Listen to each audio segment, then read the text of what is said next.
So, I want to have this conversation about the way that women can have hidden agendas when it comes to sex and men.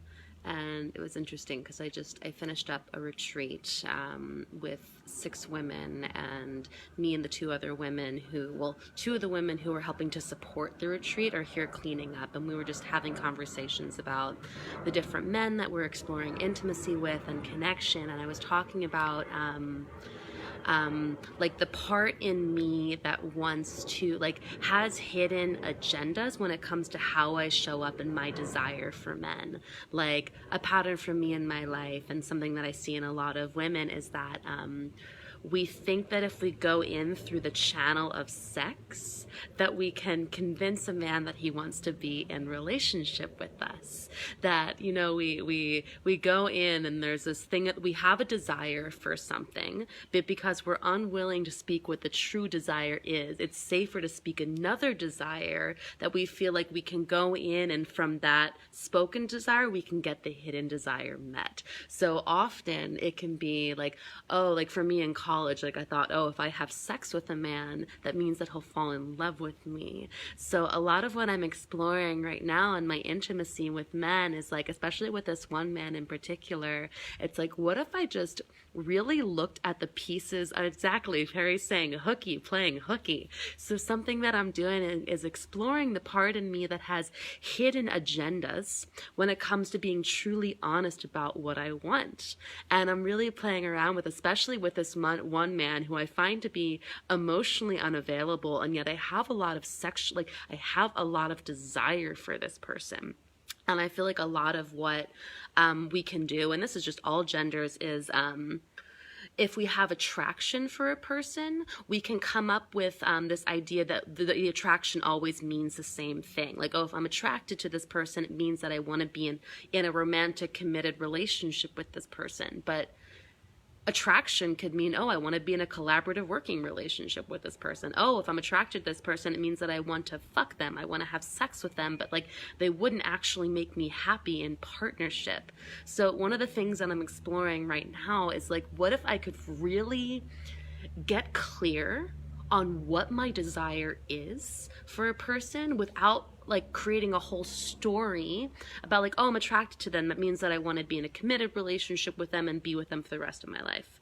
So what if I could just like separate those two, feel into what the genuine desire is, and then just act on that desire, speak the true desire, go in with that attention, and not have the underlying agenda of wanting anything else.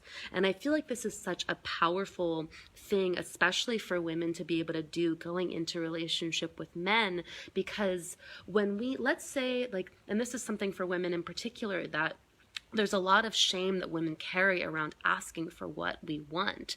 And as a result, we kind of put the expectation on men to carry the expression of desire for both of us. And this is something that a teacher of mine, Nicole Daedone, once said, that part of the reason men, there's so much darkness around the way men show up in their sexuality, around rape and sexual assault, is that because women have lost our voice around being able to communicate our desires, we're unconsciously and non-verbally asking men to carry the container of desire and sex for both of us, which is a very important conversation right now, considering everything we seeing going on in the world right now around Me Too and the Ford Kavanaugh, and just everything that's going on around the kind of like women being in the role of victim and men being in the role of either savior or persecutor, and what it looks like to kind of balance things out. So anyway, that's another conversation.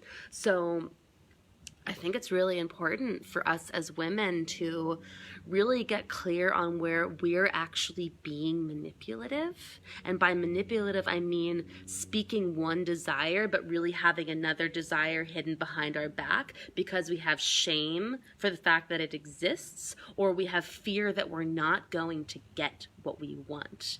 And to be willing to do the work of just, you know what, like, I'm just going to risk being rejected. I'm going to find enough self-validation and trust in my own inherent worthiness, my own inherent sexiness, that I can just lead with my desire, like my genuine desire. And that's what I'm practicing right now. It's like, oh, whatever I'm kind of like terrified to say, like, just being willing to speak, like, I would like this, like, this is my desire.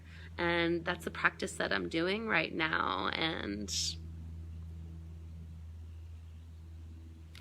it's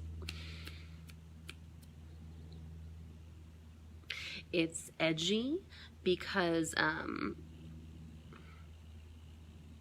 it's really requiring me to take responsibility for all the places where I've wanted to blame men for being unavailable or being manipulative or just wanting sex and then disappearing, where it's like, was I actually honest about what my agenda is? Or was I too afraid to speak what was true for me? And because I wasn't willing to take self-responsibility, I want to make the man wrong. So that's what I'm playing with right now. And really this entire conversation got spurred from like, you know what? My desire is to be fucked by this person. Like, I just really want to be fucked. And can we as women own just that, like, oh my God, like, yes, we desire deeply fulfilling relationships, and simultaneously, we don't always need to couple them together. Just because we're attracted to, let's say I identify as heterosexual, so I'm going to generalize as men in this circumstance. Just because I want to have sex with a man, and I'm turned on by a man, does not actually mean that he would be able to emotionally fulfill me, have me feel supported and held and adored in the way that I want to, and to look at where we try and collapse those two together and really acknowledge that we as women can have a desire to have sex, to fuck, and find deep fulfillment, deep nourishment in that experience without having this hidden, unspoken story that, oh, that means I want this person to be my partner. And imagine what it would be like if we could just lead with our desires and be honest about what we want without having these hidden expectations of men and then punish them when they don't give us what we weren't even willing to ask for. Imagine how our relationships with men would change if we as women had total approval for our desire and what we wanted. Maria Palumbo is loving the fuck out of this. So that's what I have for you today. By the way, my 6-week virtual course, Appetite, is the next round is running beginning November 12th. It's open to, I think I'm actually going to do 6 women this time. I had 8 in it before, but I'm actually feeling like I want a smaller container.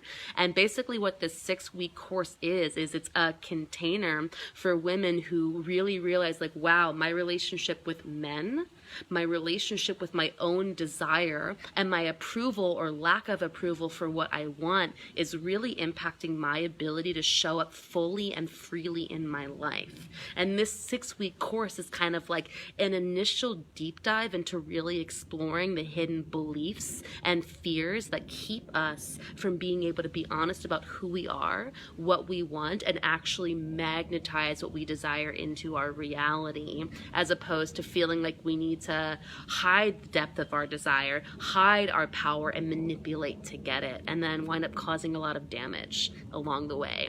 So if you're interested, feel free to private message me and we can set up a conversation. I love you, Maria Palumbo, so much.